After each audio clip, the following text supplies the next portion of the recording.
భార్యాభర్తలు అంటే కొడుకు కోడలు దగ్గర తండ్రి ఉంటున్నాడు. ఆయనకి భోజనం పెట్టేటప్పుడు ఆయన కొంచెం పెరుగు ఇయ్యమ్మా అంటాడు చివరిలోకి వచ్చేసరికి. పెరుగు లేదండి ఇవాళ అంటదావిడ. ఆయన భోంచేస్తాడు, వెళ్ళిపోతాడు. ఈ లోపలే వ్యాపారం చూసుకుని భోజనానికి కొడుకు వస్తూ వస్తూ గడపలో ఉండగానే భార్య తన తండ్రికి పెరుగు లేదనటం వింటాడు. పెద్ద పట్టించుకోడు. భోంచేసి కాళ్ళు చేతులు కడుక్కుని వచ్చాక ఈ భార్య భర్త అంటే కొడుకు కోడలు భోజనానికి కూర్చుంటారు. ఆ క్రమంలో పెరుగు సరిపడా ఉండటాన్ని వీళ్ళిద్దరూ పెరిగేసుకుని తింటారు. ఈ అబ్బాయి కోడలు, భార్య భర్త. తిన్నప్పుడు కొడుక్కి మనసు బాగా చివుక్కుమంటుంది. ఎందుకంటే తండ్రి పడిన కష్టం ఏంటో, తండ్రి వ్యాపారాన్ని తనకు అప్పచెప్తే తను ఎంత మంచి స్థాయిలో ఉన్నాడో, ఇవాళ తను ఇలా ఉండటానికి తండ్రి చెమటోడ్చి కష్టపడి సంపాదించి ఎంత ప్రేమగా పెంచాడో తనకు తెలుసు. ఎందుకంటే ఇతని తల్లి చిన్నప్పుడే పోతే కూడా అందరూ రెండో పెళ్లి చేసుకోమంటే కూడా తన తండ్రి చేసుకోకుండా, వద్దు నా కొడుకుని సవతి తల్లి ఎలా చూస్తుందో అని చెప్పి తనే బాగోగులు చూసుకుని వ్యాపారాన్ని పైకి తెచ్చి పెళ్లి చేసి తన వ్యాపారాన్ని కొడుక్కిచ్చి చూసుకోమని చెప్పి తను ఇంట్లో ఉంటున్న తండ్రికి ఆఫ్టర్ ఆల్ భోజనంలో పెరుగు తినలేకపోతున్నాడు నా తండ్రి, నా భార్య ఇలాంటి మనస్తత్వంతో ఉంది అనేది చాలా బాధకు గురి చేస్తుంది అతన్ని. ఇప్పుడు వెళ్ళి డైరెక్ట్గా అడిగితే ఏదో చెప్తుంది కానీ యాటిట్యూడ్లో అసలు దృక్పథంలోనే మార్పు, నా భార్యకి వస్తుందా రాదా, ఎలా నా భార్యలో మార్పు తీసుకురావాలని ఇతను తపన పడి ఆ రోజంతా అతను భోంచేసి కూడా వ్యాపారానికి వెళ్తాడు కానీ సరిగ్గా మనసులో ఉండదు. ఆలోచించి రాత్రల్లా నిద్రపట్టక ఆలోచించి ఒక ప్లాన్ వేసి భార్యని మార్చుకోవటం కోసం ఏం చేస్తాడంటే తెల్లవారుజామునే ఇంకా భార్య లేవదు వాళ్ళ నాన్నని తీసుకెళ్ళి 2-3 ఊళ్ళ అవతల తెలిసిన వాళ్ళు ఉన్న ఊర్లో ఒక మంచి ఇల్లు ఏర్పాటు చేసి అక్కడ తండ్రికి కావాల్సిన అన్ని సౌకర్యాలు అన్నీ సమకూర్చి ఒక వారం రోజులు మీరు ఇక్కడ ఉండండి నాన్నగారు, పని ఉంది, నేను తర్వాత చెప్తాను ఏ సంగతి, మీరు ఇక్కడ ఉండండి అని చెప్పి ఇంటికి వచ్చేస్తాడు. మామూలుగా ఉంటాడు. భార్య అడుగుతుంది, మామగారు కనిపించట్లేదు ఎక్కడికి వెళ్ళారంటే నాకు తెలీదు, నేను ఆఫీస్కి వెళ్ళి వస్తున్నాను అంటాడు. అయిపోతుంది. 4 రోజులైనా మామగారు రారు. భర్త కూడా ఆదుర్దా పడుతున్నట్టు నాన్న ఎక్కడున్నాడు అనుకుంటా ఉంటాడు. ఓ 4 రోజుల తర్వాత గుమస్తా వస్తాడు ఇంటికి, వ్యాపారంలో పనిచేసే గుమస్తా.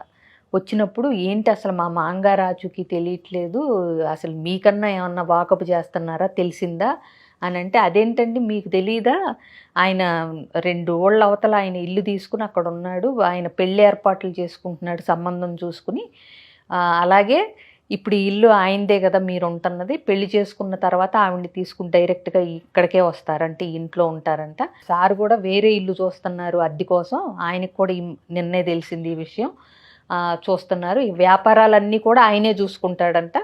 ఇక మీరు ఈ ఇంట్లోంచి బయటికి వెళ్ళి మరి మీ ప్రయత్నాలు ఏవో మీరు చూసుకోవాలని సార్ కూడా టెన్షన్ పడుతున్నారని చెప్పేసరికి ఈవిడికి ఫ్యూజులు ఎగిరిపోతాయి. కోడలికి గుర్తొచ్చుంటారు, రియాలిటీ కనిపిస్తుంది ఆవిడికి.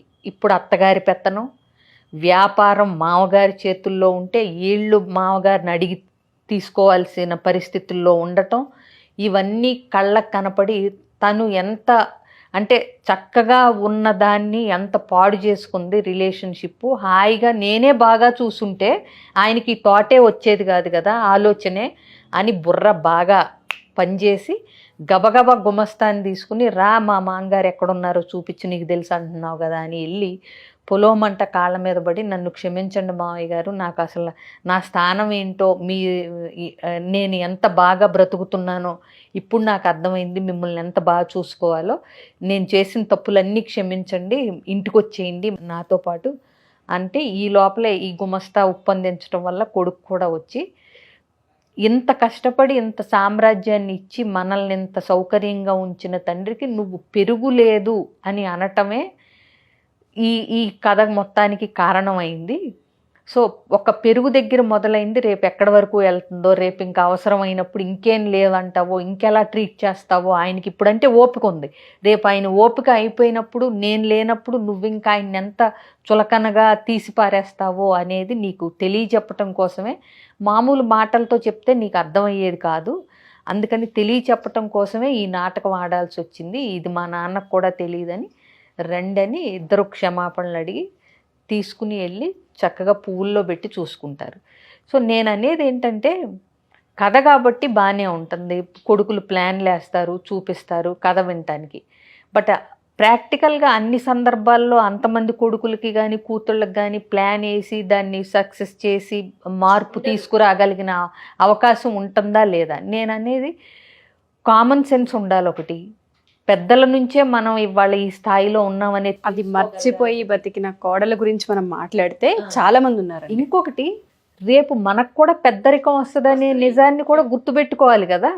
ప్లస్ మనం లా ఆఫ్ అట్రాక్షన్ మాట్లాడతాం, what goes around comes around, కర్మ గురించి మాట్లాడతాము, పిల్లలు మనం చేసేది చూస్తానే ఉంటారు, అవునా? అవును. సో ఇన్ని జరుగుతున్నప్పుడు నువ్వు ఇన్ని సౌకర్యాలుండి ఇంత అంటే డిజిటల్గా ఏంటి టెక్నాలజికల్గా నువ్వు అడ్వాన్స్ అవుతూ నువ్వు బేసిక్ థింగ్స్, పెద్దవాళ్ళని గౌరవించాలి, తల్లిదండ్రుల్ని బాగా చూసుకోవాలి అనే ఒక జీవన సూత్రం తెలుసుకోకుండా ఎంత టెక్నాలజీ అభివృద్ధి చెంది ఎన్ని లక్షల జీతం వచ్చే ఉద్యోగాలు చేసి ఉరుకులు పరుగులు పెట్టి ఏం సాధిస్తాం చివరికి?